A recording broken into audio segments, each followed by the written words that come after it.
महाराष्ट्र में औरंगजेब की कब्र को लेकर बवाल के बाद नागपुर के महाल इलाके में सोमवार की शाम को दो गुटों के बीच हिंसक झड़प हो गई।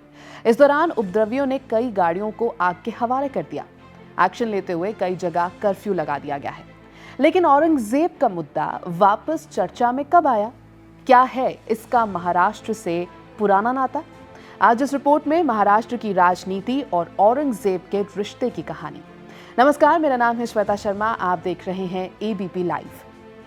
हाल ही में समाजवादी पार्टी के एमएलए अबू आजमी के इस बयान ने औरंगजेब को फिर से चर्चा में ला दिया।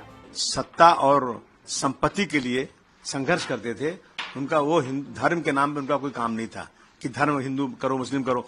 जिसने 52 साल तक हुकूमत किया हो, तो अगर जबरदस्ती हिंदुओं को मुसलमान बनाना चाहता हो तो भारतवर्ष में कितने हिंदू मुसलमान बन जाते। ये सारी चीजें कब शुरू हुई हैं?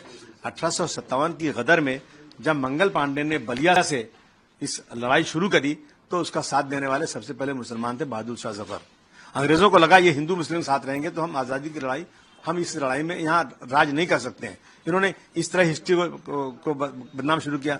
इस बयान के बाद महायुति लीडर्स ने अबू आजमी पर छत्रपति शिवाजी महाराज और उनके बेटे छत्रपति संभाजी महाराज के अपमान करने का आरोप लगा दिया। एकनाथ शिंदे ने तो माफी मांगने की भी मांग कर दी। उनका बयान बहुत ही गलत है और निंदाजनक है। जो औरंगजेब ने छत्रपति संभाजी महाराज को 40 दिन इनका हलाल किया है, अत्याचार किया है, उनके नाखून निकाले, आंख निकाले, चमड़ी उधेड़ दी, जीभ जबान काट दी, ऐसे औरंगजेब को अच्छा कहना ये तो महापाप है। और इसलिए ये अबू आजमी इन्होंने माफी मांगनी चाहिए। या हमारे मुख्यमंत्री उन्होंने भी बहुत ही गंभीरता से उनकी बात को लिया है और निश्चित रूप से ऐसे अबू आजमी को जिन्होंने देशभक्त का अपमान किया है, शिवाजी महाराज, छत्रपति संभाजी महाराज, ये हमारे राष्ट्र पुरुष थे, ये राष्ट्र पुरुषों का अपमान है, इसलिए उनके ऊपर देशद्रोह का गुना दाखिल करना चाहिए। ये पहली बार नहीं है कि औरंगजेब का जिक्र महाराष्ट्र में हुआ और राजनीति में उथल पुथल हो गई। दरअसल इस मुगल शासक का महाराष्ट्र से पुराना नाता है।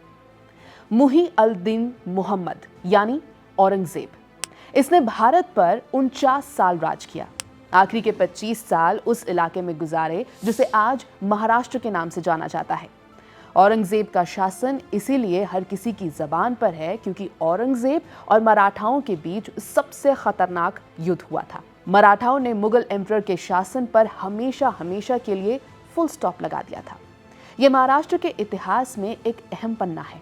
मराठा इस युद्ध में हुई विजय पर आज भी नाज करते हैं। पूरा भारत मराठाओं के उस बहादुरी के किस्से आज भी नई पीढ़ियों को बचपन में ही सुना देता है। दूसरी तरफ औरंगजेब एक विलन की तरह ही देखा जाता है।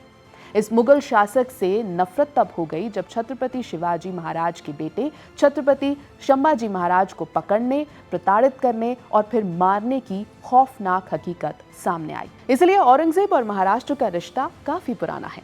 औरंगजेब की एंट्री पॉलिटिक्स में तब हुई जब ज्योतिबा फूले ने औरंगजेब को क्रिटिसाइज किया और संभाजी महाराज की तारीफ की। विनायक दामोदर सावरकर ने औरंगजेब को a veritable demon in human form who vowed to root out the whole Hindu world से डिस्क्राइब किया था। इसके बाद शिवसेना के जरिए औरंगजेब का नाम महाराष्ट्र में गूंजा। मुंबई से बाहर अपना वर्चस्व बढ़ाने के लिए शिवसेना ने औरंगाबाद को चुना।